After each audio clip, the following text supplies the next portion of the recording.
Most people think their success on keto comes down to carbs, calories, or willpower. But there's something else that quietly plays a huge role in whether you stay on track or fall off.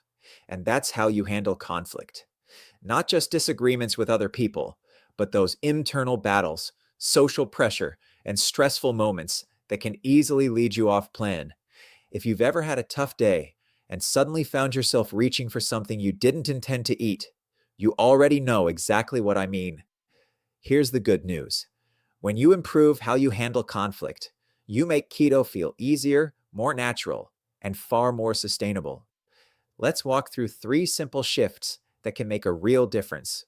First, pause instead of reacting. Most setbacks don't happen because you're physically hungry. They happen because something triggered you emotionally. Maybe it's a comment from someone, pressure at a gathering, or just a stressful day. The default reaction is to respond immediately, but the real advantage comes when you create a little space. Take a breath, slow things down. That pause gives you the chance to respond in a way that actually supports your goals, instead of working against them.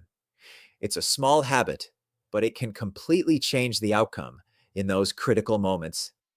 Second, communicate clearly and set simple boundaries.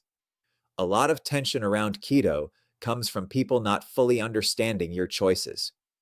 Friends or family might encourage you to just have a bite or question what you're doing.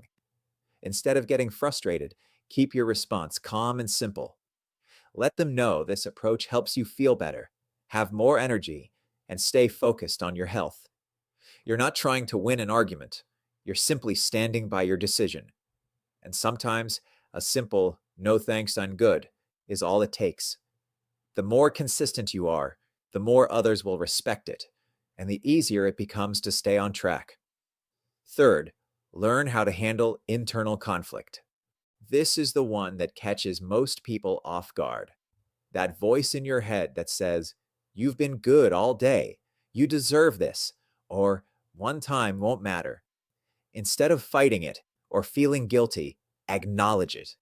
Then gently guide yourself back to your bigger goal. Remind yourself why you started. Remind yourself how good you feel when you stay consistent. Over time, this builds trust in yourself, and that trust becomes one of your strongest assets. At the end of the day, keto isn't just about food. It's about building the ability to handle real-life situations without getting pulled off course. Stress, emotions, and social pressure aren't going away. But when you learn how to navigate them calmly and confidently, everything starts to change.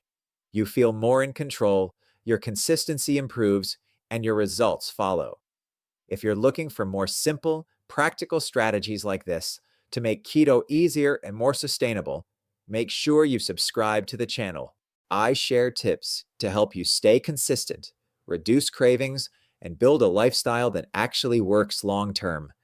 And if this resonated with you, drop a comment below and let me know which of these 3 shifts you're ready to start using today.